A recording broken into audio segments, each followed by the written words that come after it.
Hello students, good morning all of you. मैं गुरुचरण चौधरी निर्मल lab में आप सभी का स्वागत करता हूं। आज की वीडियो में हम लोग डिस्कस करने वाले हैं चैप्टर नंबर 20 चल रहा है, लेक्चर नंबर इसका 2 है, पेशी के प्रकार। पेशियां जो होती हैं वो कितने प्रकार की होती हैं। तो सबसे पहले बात करें तो देखिए, पेशियां जो होती हैं ये पेशियां मानव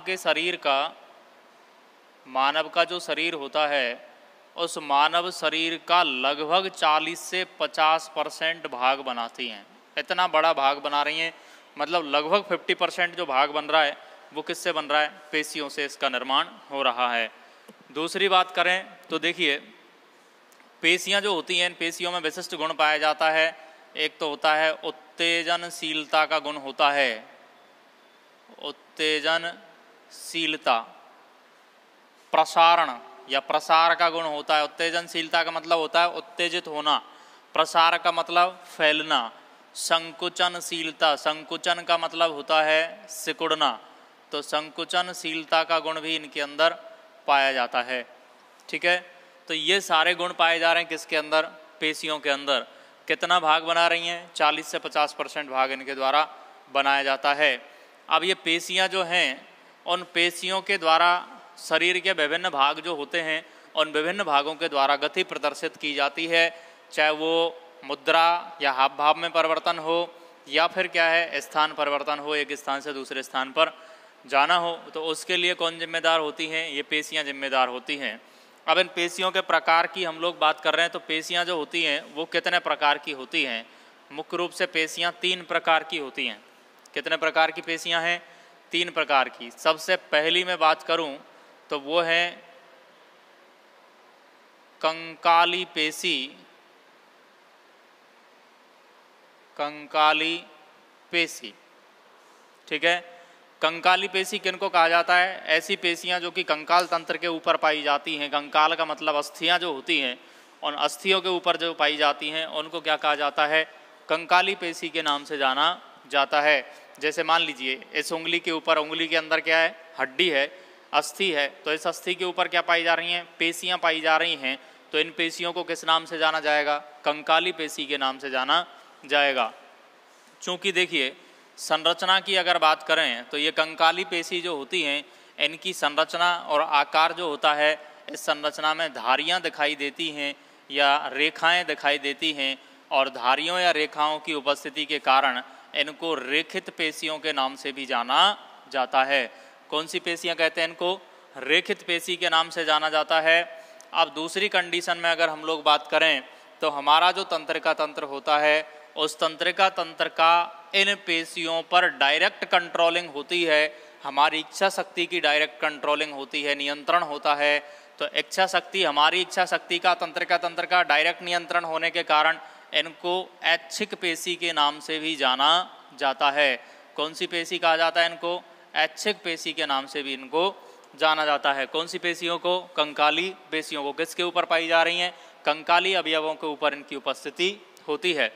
तो इस प्रकार से संकुचन या शिथिलन जो होता है वो हमारी इच्छा के अनुसार होता है, और इनमें संकुचन के द्वारा गति की जो क्रिया है वो संपन्न होती है। अब ये कहाँ पर पाई जाती हैं? अग्रपाद में, पश्चपाद में, उंगलियों में, इनके में, इन सारे भागों में क्या है? मुद्रा परिवर्तन का जो काम होता है, गति का जो काम होता है, ये सब काम किए जाते हैं किसके द्वारा? इन रेखित पेशियों के द्वारा। इच्छा शक्ति का नियंत्रण है, इसलिए क्या कह दिया? ऐच्छिक पेशियां कह दिया। धारियों के रूप में पाई जा रही हैं, इसलिए इनको क्या कह दिया? रेखित पेशियां नाम दे दिया। दूसरी कंडीशन में अगर हम लोग बात करें तो देखिए, दूसरे प्रकार की जो पेशियां हैं जिनको आंतरांग पेशी के नाम से भी जाना जाता है। आंतरांग पेशी, या इनको दूसरा नाम दिया जाता है अरेखित पेशी। अरेखित पेशी, देखिए आंतरांग पेशी क्यों कह रहे हैं इनको? विभिन्न प्रकार की जो नलिकाएं होती हैं शरीर के अंदर, या वाहिनियां जो होती हैं, उन नलिकाओं के अंदर मार्ग जो होते हैं, जैसे मान लीजिए हम लोग बात करें किसकी? मूत्र मार्ग की, या फिर बात करें किसकी? जनन मार्ग की, या फिर बात करें श्वसन मार्ग की, या फिर बात करें किसकी? पाचन मार्ग या आहार नाल की। पाचन मार्ग को क्या कह सकते हैं? आहार नाल भी कह सकते हैं। और आहार नाल के अंदर आमाशय वगैरह ये सब आ गए। तो यहाँ पर देखिए ये आंतरांग मतलब अंदर के अंग हैं, तो अंदर के अंगों में ये पेशियां पाई जा रही हैं, इसलिए इनको क्या कहा जाता है, आंतरांग पेशी के नाम से जाना जाता है। संरचना की अगर बात करें तो इनकी जो संरचना होती है उस संरचना में किसी भी प्रकार की धारीदार संरचना नहीं होती, इसलिए इनको क्या कहते हैं, अरेखित पेशी कहा जाता है। दूसरी कंडीशन में अगर बात करें तो देखिए मूत्र मार्ग के अंदर अगर संकुचन हो रहा है तो उसके ऊपर हमारी इच्छा शक्ति का कोई नियंत्रण नहीं है। जनन मार्ग के अंदर संकुचन शिथिलन गति हो रही है तो उसके ऊपर भी हमारी इच्छा शक्ति का कोई नियंत्रण नहीं है। आहार नाल में देखना आमाशय के अंदर संकुचन होते हैं तो वो अपने आप होते हैं, हम अगर चाहें कि हम आमाशय के अंदर संकुचन कर सकें तो हमारे बस की बात नहीं है, शिथिलन कर सकें ये भी हमारे बस की बात नहीं है। तो इसका मतलब ये शरीर के अंदर के जो मार्ग हैं, अंदर के जो अंग हैं, उनके अंदर संकुचन और शिथिलन जो होते हैं वो हमारी इच्छा शक्ति या तंत्रिका तंत्र के सीधे नियंत्रण में नहीं रहते हैं, इसलिए तंत्रिका तंत्र का नियंत्रण न होने के कारण इन पेशियों को अनैच्छिक पेशी के नाम से भी जाना जाता है। अनैच्छिक पेशी के नाम से जान रहे हैं इनको। अरेखित क्यों कह रहे हैं, क्योंकि रेखाएं या धारियां नहीं हैं। दूसरी कंडीशन में बात की जाए तो देखिए इनको एक दूसरा नाम दिया जाता है, ये पेशियां जो होती हैं वो चिकने ऊतकों में पाई जाती हैं, इसलिए इनको चिकनी पेशी के नाम से भी जाना जाता है। तो इन सब भागों के अंदर पाचन मार्ग है, जनन मार्ग, आहार नाल है, इन सब के अंदर इनकी उपस्थिति होती है।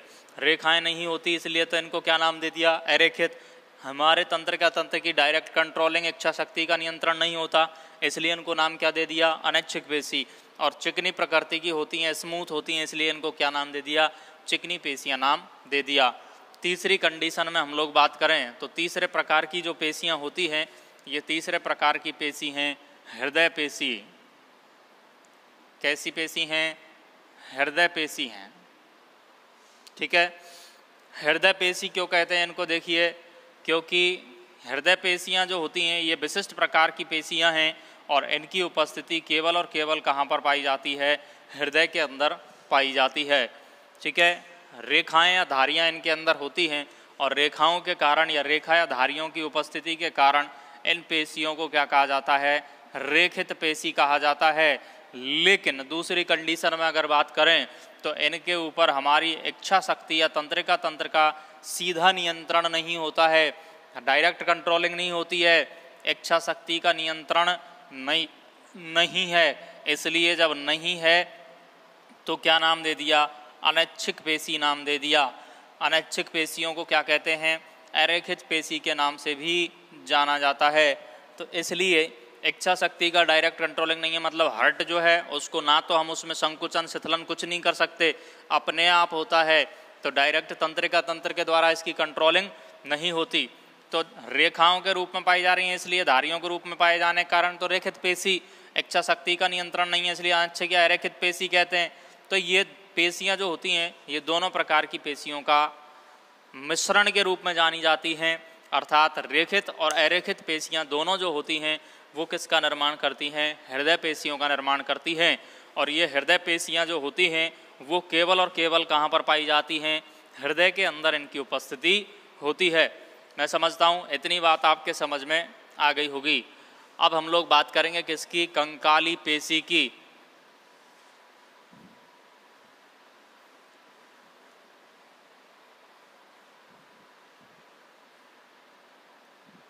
तो देखिए कंकाली पेशी की संरचना किस प्रकार की होती है, कैसे ये काम करती है। देखिए सबसे पहले मैं बात करूं तो कोई भी पेशी जो होती है ये पेशी क्या है, संकुचन इकाई के रूप में जानी जाती है, अर्थात संकुचन का कार्य करती है। कंकाली पेशियां कौन सी होती हैं, कंकाली अवयवों के ऊपर पाई जाने वाली जो पेशियां हैं उनको कंकाली पेशी के नाम से जाना जाता है। अब कंकाली पेशी का निर्माण किस प्रकार से होता है, तो देखिए सबसे पहले मैं बात करूं तो यहाँ पर कंकाली पेशी जो हैं ये इस प्रकार की एक संरचना हम लोग इसके लिए बनाते हैं, इसको स्टडी करने के लिए।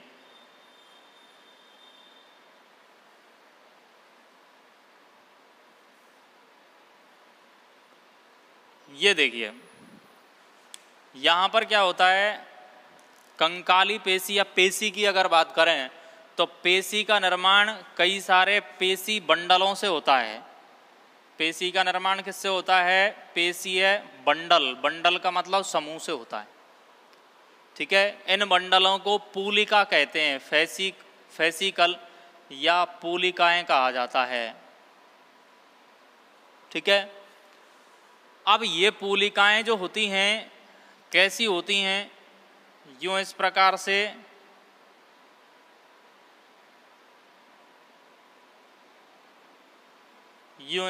से संरचना इनकी होती है। तो यहां पर देखिए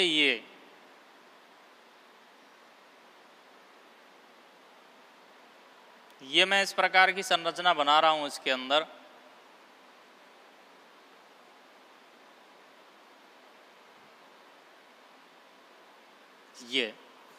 ये क्या चीज है? ये पेशी बंडल है पूरा। पेशियों का क्या है? बंडल है। अब इस बंडल में ये वाली जो संरचना है एक, इसको मैं क्या कहूं? इसको कह सकते हैं पेशी तंतु। क्या कहते हैं इसको? पेशी तंतु। और ये क्या हो गया? पेशियों का बंडल या पूलिकाएं हो गई। समझ में आ रही बात? पूरा का पूरा अगर कहें तो। अब इसके अलावा यहाँ पर क्या है? ये बंडल जो होते हैं, इन बंडलों के चारों तरफ संयोजी ऊतक का आवरण पाया जाता है। मतलब ये जो है इसके चारों तरफ क्या पाया जा रहा है? संयोजी ऊतक का आवरण पाया जाता है। तो इस आवरण युक्त संरचना को क्या कहा जाता है? संपट्ट। मतलब बंडल के बाहर की तरफ अगर आवरण पाया जा रहा है संयोजी ऊतक का, तो इसको नाम दे दिया जाएगा संपट्ट या फेसिया। समझ में आ गई बात? दूसरी कंडीशन में अगर बात की जाए तो देखिए यहाँ पर ये इस बंडल के अंदर यहाँ पर एक विशिष्ट संरचना पाई जाती है। बहुत सारे एक पेशी बंडल जो होता है, एक पेशी होती है, उसके अंदर पेशी तंतुओं की उपस्थिति होती है। पेशी के अंदर क्या पाया जा रहा है? पेशी बंडल। इन पेशी बंडलों में क्या पाए जाते हैं? पेशी तंतु पाए जाते हैं। अब ये जो तंतु होते हैं, इन तंतुओं के बाहर की तरफ एक प्लाज्मा झिल्ली पाई जाती है। और उस प्लाज्मा झिल्ली को, जैसे मैं इसको बाहर निकाल के लाऊं एक को इसमें से, तो ये निकाल लाया, इसके बाहर की तरफ एक प्लाज्मा झिल्ली पाई जाती है। और उस प्लाज्मा झिल्ली को नाम दिया जाता है, याद रखना, सार्कोलेमा। लेमा का मतलब होता है आवरण। सार्को शब्द किसके लिए लेते हैं? पेशी तंतु के लिए काम में लेते हैं।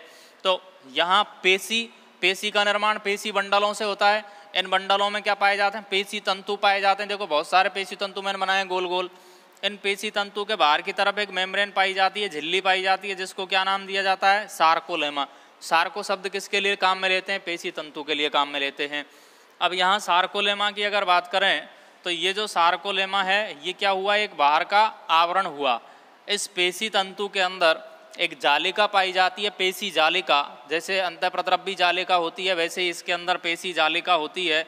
तो अंतःप्रद्रव्य जालिका के समान जो संरचना है उसको कहते हैं सार्कोप्लाज्मिक रेटिकुलम।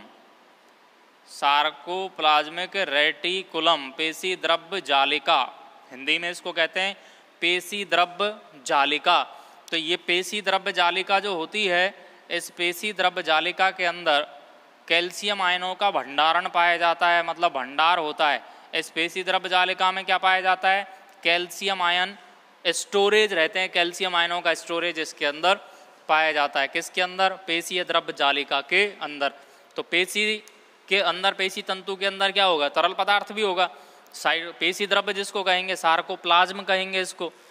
तो सार्कोप्लाज्म को या पेशी द्रव्य को घेरने का काम कौन कर रही है? सार्कोलेमा। इस पेशी द्रव्य में अंतःप्रद्रव्य जालिका की समान संरचना पाई जा रही है। इस संरचना को क्या नाम दे रहे हैं? सार्कोप्लाज्मिक रेटिकुलम या पेशी द्रव्य जालिका, जिसके अंदर क्या है? कैल्शियम आयनों का भंडारण होता है। तो देखो रिपीट कर देता हूँ मैं एक बार। इस पेशी का निर्माण बहुत सारे पेशी बंडलों से होता है। ये बंडल जो होते हैं इनके बाहर की तरफ संयोजी ऊतक जो पाया जाता है उसको कहते हैं संपट्ट। मतलब बंडल और संयोजी ऊतक दोनों को संयुक्त रूप से क्या नाम दे दिया? संपट्ट या फेसिया नाम दे दिया। अब यहाँ इस संपट्ट के अंदर, बंडल के अंदर क्या है? बहुत सारे पेशी तंतुओं की उपस्थिति होती है। इस पेशी तंतु में क्या है? पेशी द्रव्य पाया जाता है जिसको सार्कोप्लाज्म के नाम से जानते हैं। और इस सार्कोप्लाज्म के बाहर की तरफ एक झिल्ली पाई जाती है जिसको कहते हैं सार्कोलेमा। इस पेशी द्रव्य के अंदर सार्कोप्लाज्मिक रेटिकुलम पाई जाती है, जिसको पेशी द्रव्य जालिका भी कहा जाता है। और इस पेशी द्रव्य जालिका में कैल्शियम आयन जो होते हैं, उस कैल्शियम आयनों का भंडारण पाया जाता है। मैं समझता हूँ इतनी बात समझ में आ गई होगी। अब देखिए पेशी तंतु की संरचना की बात करें तो पेशी तंतु की संरचना जो होती है वो किस प्रकार की होती है। तो पेशी तंतु का निर्माण 2 प्रकार की प्रोटीन से होता है। कितने प्रकार की प्रोटीन से होता है? 2 प्रकार की प्रोटीन से होता है। ए जो है उसको कहते हैं एक्टिन। कौन सी प्रोटीन है? एक्टिन। और ये एक्टिन जो होते हैं, एक्टिन प्रोटीन, ये एक्टिन प्रोटीन जो है पेशी तंतु की बात कर रहा हूँ मैं। अभी हमने यूँ बनाया था, उसके अंदर ये इस प्रकार से बनाए थे। तो ये तो पेशी बंडल था, ये पूरा जो था वो क्या था? पेशी बंडल। इसमें से एक जो निकाला मैंने वो क्या निकाला? पेशी तंतु। तो इस पेशी तंतु का निर्माण किस प्रकार से होता है? तो 2 प्रकार की प्रोटीन होती है।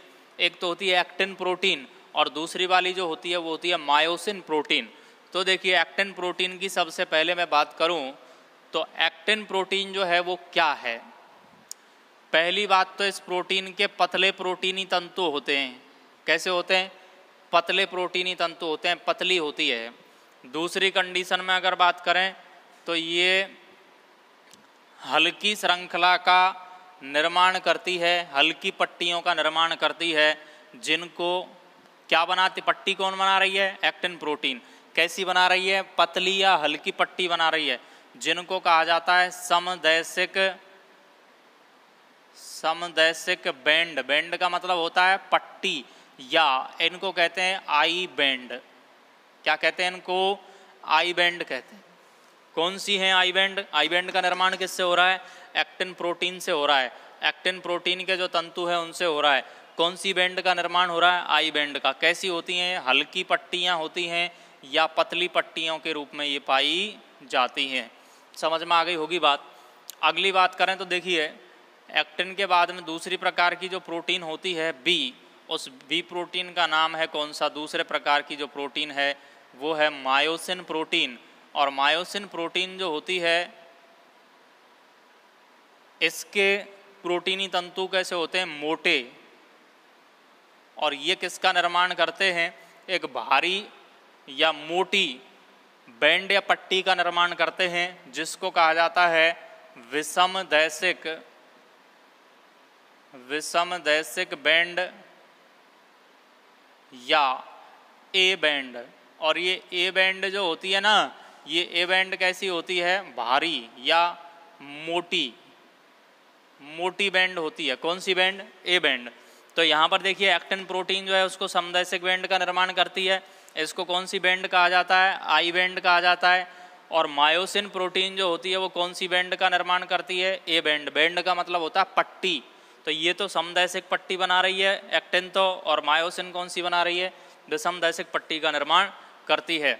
अब दोनों पट्टियों की अगर बात की जाए तो दोनों पट्टियाँ जो होती हैं वो एक दूसरे के समानांतर व्यवस्थित होती हैं।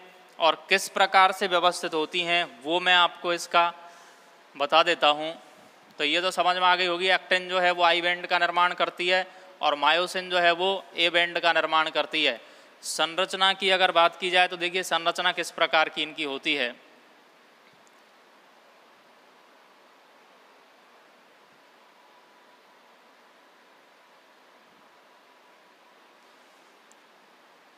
यहाँ पर ये विशिष्ट प्रकार के रेखाएं पाई जाती हैं।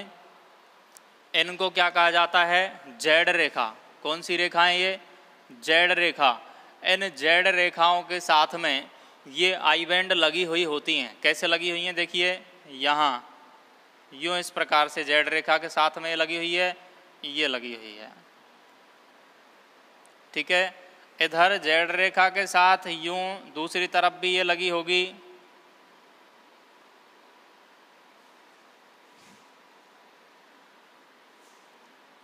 ये जो मैं पट्टी बना रहा हूँ पतली पतली और हल्की या पतली जो होती हैं उनको क्या कहा जाता है? आई बैंड के नाम से जाना जाता है।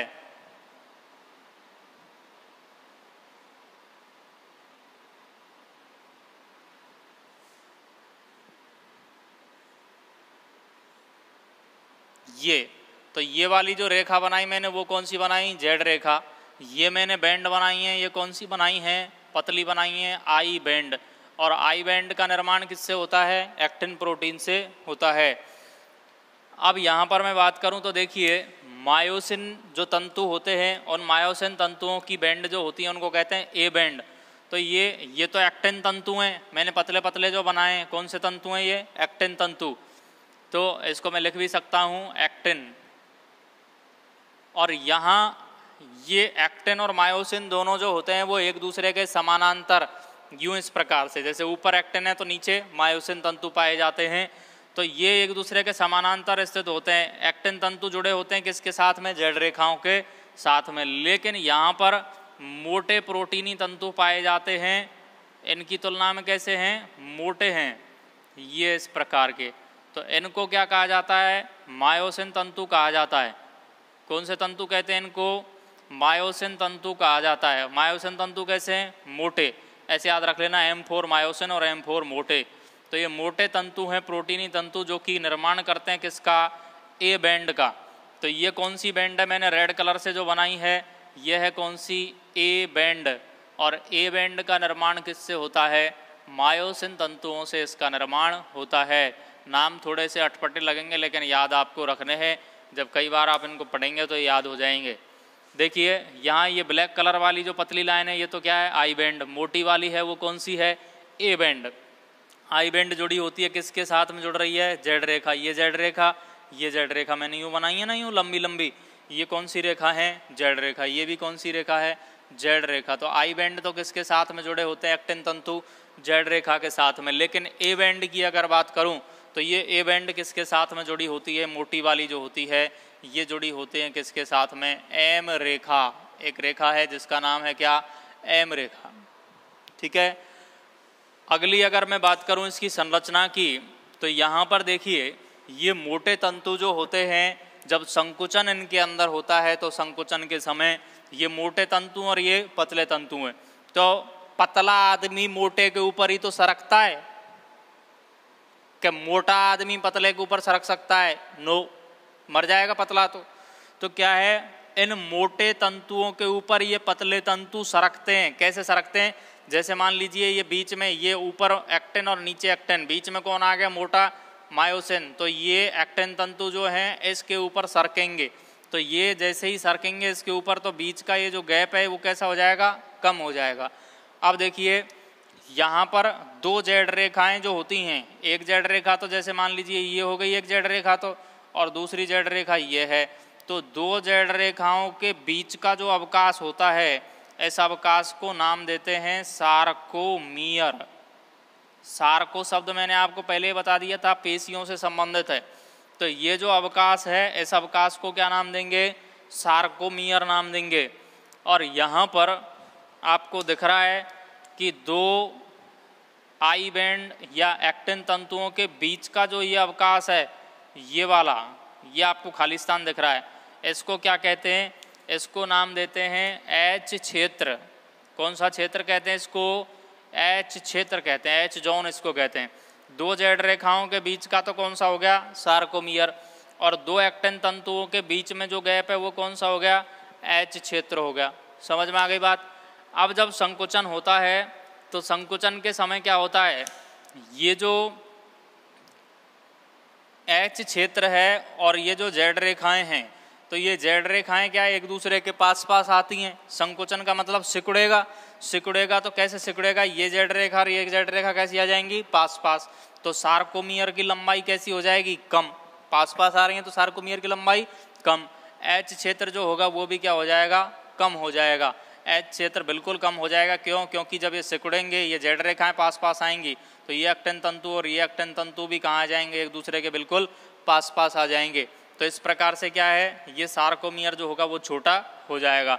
और ये एक्टिन तंतु किसके ऊपर सरकेंगे, इन मोटे मायोसिन तंतुओं के ऊपर इनका सरकना हो जाएगा। तो इस प्रकार से क्या है, ये पेशियाँ जो होती हैं वो अपनी क्रियाविधि दर्शाती हैं, कार्य दर्शाती हैं।